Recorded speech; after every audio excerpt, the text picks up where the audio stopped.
sebar. Selain itu, Jin yang menelpon Tong Yao bertanya bagaimana keadaan barusan. Tong Yao menjelaskan secara detail. Jin yang masih berusaha menjodohkan Tong Yao dengan Si Cheng. Namun Tong Yao sedikit down karena melihat beberapa komentar netizen untuk dirinya dan menolak dirinya jika kelak dia bersama Si Cheng.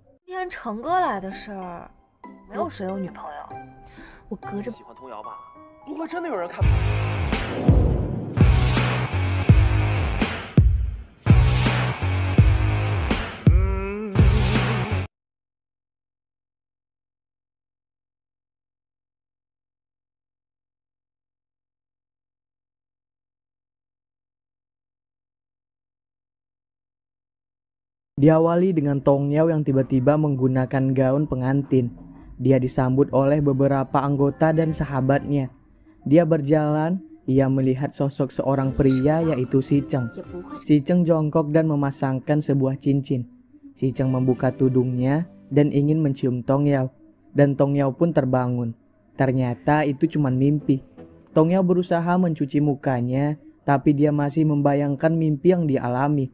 Dia pun memperingati diri sendiri untuk menepati janjinya dan jangan pernah jatuh cinta dengan pemain e-sport dan tidak boleh terpengaruh dengan ucapan Jin Yang. Setelah itu dia kembali ke kasurnya, namun dia kesulitan untuk tidur kembali. Alhasil dia tidak bisa tidur dan dia pun menonton pertandingan dari tim lawan. Hal ini dilakukan sampai pagi hari. Keesokan paginya, Dewa Ming dan Xiaorui melihat Tong Yao sibuk membaca sebuah tulisan. Mereka kaget melihat Tong Yao menuliskan cara permainan setiap anggota dari tim King yang akan menjadi lawan mereka. Awalnya, Dewa Ming dan Xiaorui merasa hal ini tidak perlu dikhawatirkan karena tim King adalah tim yang baru dan tidak perlu diwaspadai. Masih banyak tim yang lain yang lebih unggul yang harus diwaspadai. Namun pemikiran ini berbeda dengan Tong Yao.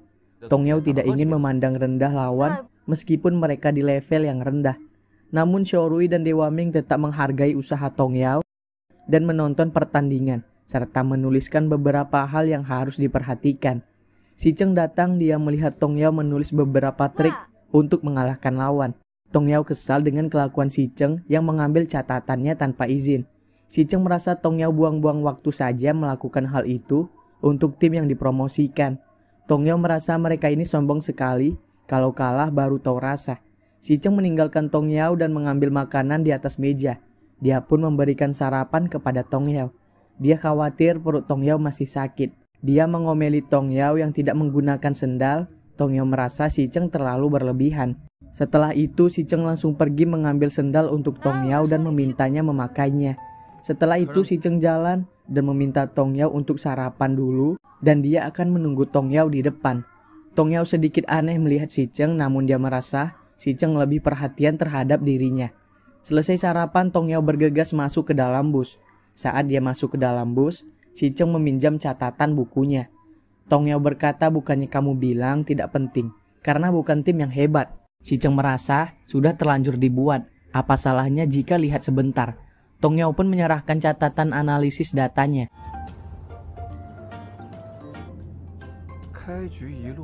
Bukannya dibaca dan dipelajari, Si Cheng malah memperlihatkan kepada Lauke. Lauke membaca taktik yang dibuat Tong Yao. Setelah selesai membacanya, Lauke merasa kenapa taktiknya penuh drama. Si Cheng mengejek dan berkata memang orangnya penuh drama. Tong Yao pun kesal banget dibuatnya.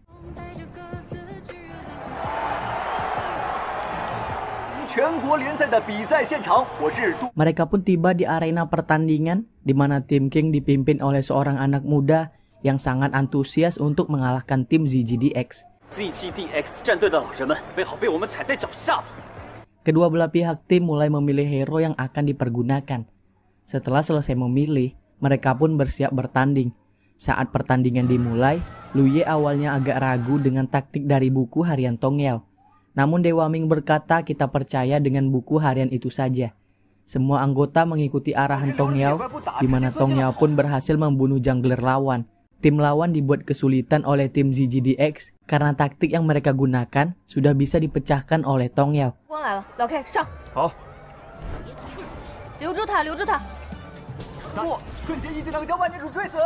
Anggota tim pun mulai menguji taktik dari buku harian Tong Yao. Tim lawan pun terlihat kesulitan untuk mengalahkan tim ZGDX karena Tongyao telah mempelajari semua cara permainan dari lawan. Bahkan jungler lawan tidak berkutik sama sekali dan selalu terbunuh. Permainan kali ini sangat menguntungkan bagi pihak ZGDX dan Tongyao memberi arahan secara menyeluruh pada pertandingan kali ini. Tim lawan terpojokkan dan pertandingan pun berhasil dimenangkan oleh tim ZGDX secara telak. 我可以看到老 K 已经在草里溜得极漂亮的靠墙落第3技能扬长。老 K， 阿光在他们野区，点塔点塔。上可以。明线金塔一边对防 ZGDX 拿下第2局比赛。 Anggota ZGDX sangat bahagia dan merasa agak sedikit sombong. Kekecewaan nampak sekali dari raut wajah dari tim lawan. Seperti biasa setelah menang, mereka pun berjabat tangan.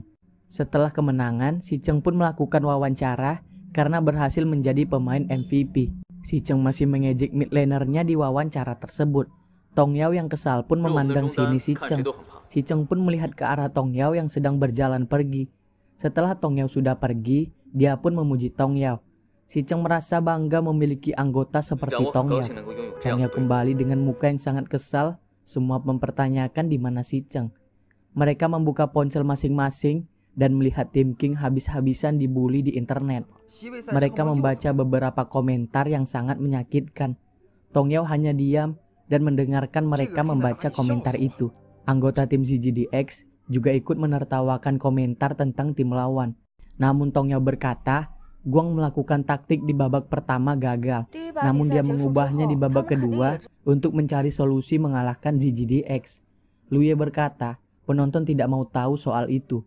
Penonton dan netizen hanya bisa menyalahkan Guang akan kekalahan dari tim King. Maka dari itu, dia paling banyak mendapatkan makian dari para netizen. Tongyao sangat tidak sependapat sama sekali, sampai-sampai dia pun membalas salah satu komentar netizen. Saat berjalan ke toilet, dia mendengar sebuah suara. Dia pun menuju suara itu, dia melihat Guang sedang menangis sendirian di tangga. Tongyao pun bertanya kenapa kamu menangis. Guang pun menjelaskan alasan dia bersedih. Dia pun curhat kepada Tongyao. Tongyao pun hanya bisa menjadi pendengar setia. Guang merasa Tongyao sangat beruntung ikut pertandingan pertama langsung masuk di tim hebat. Jadi dia merasa Tongyao tidak merasakan bagaimana rasanya berjuang untuk masuk ke pertandingan Liga Nasional. Tongyao merasa apa yang diucapkan Guang tidak benar. Karena jika tim ZGDX kalah, orang pertama yang akan dihina adalah Tongyao.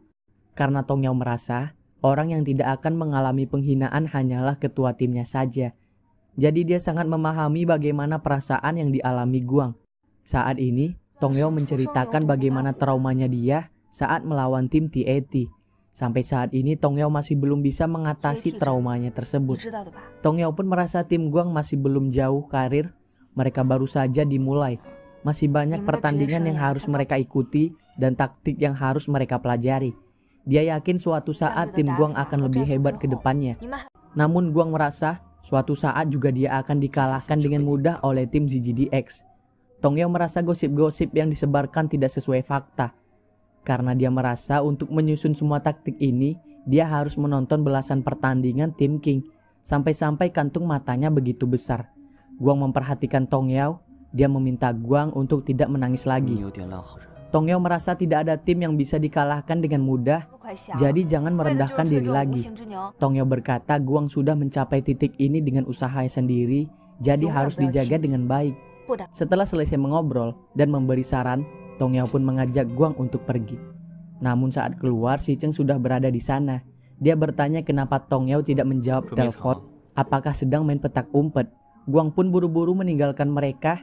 Si Cheng menggunakan tatapan sinisnya mewawancarai Tongyao dan menyalahkan Tongyao kenapa membuat jungler lawan menangis. Si Cheng mempermasalahkan perihal tatapan Guang. Tongyao jadi bingung gimana menjelaskannya karena tuduhan-tuduhan yang dilontarkan Si Cheng semuanya sangat tidak masuk akal. Si Cheng semakin kesal dan bertanya kamu punya dendam apa dengan ketua tim? Karena baru 2 pertandingan saja kamu sudah mengumpulkan 2 ketua tim. Dan memangnya kamu mau mengumpulkan perangko edisi game OPL 2020. Tongyao pun kembali ke bus Xiaori bertanya dari mana saja. Si Cheng yang masih kesal berkata mengumpulkan perangko. Xiaori menjelaskan Si Cheng khawatir Tongyao diculik sampai-sampai Si Cheng dikerumuni fans karena mencari keberadaan Tongyao. Tongyao heran kenapa mereka harus menculikku dan dia kembali ke kursinya. Xiaopeng bertanya kenapa Si Cheng tiba-tiba berkata Tong Yao mengumpulkan perangko. Tong Yao menjelaskan apa yang terjadi sebenarnya. Xiaopeng pun mulai paham. Setelah selesai berbicara dengan Xiaopeng, Tong Yao tiba-tiba berdiri menghampiri Si Cheng. Dia berkata ingin bertanding melawan Tai. Semua pun kaget mendengarnya. Namun Xiaorui menolak dan berbeda dengan Lu Ye. Dia sangat menyetujui hal itu. Dewa Ming khawatir karena pertandingan selanjutnya sudah dekat. Dia takut Tong Yao akan down lagi. Lu Ye dengan santai berkata, tenang, ada aku yang bisa menggantikannya. Si Cheng pun bertanya, apakah kamu yakin? Tong Yao benar-benar yakin. Si Cheng membuat janji, besok sore mereka akan bertanding. Tong Yao kaget karena cepat banget. Si Cheng berkata masih ada waktu untuk mempersiapkannya.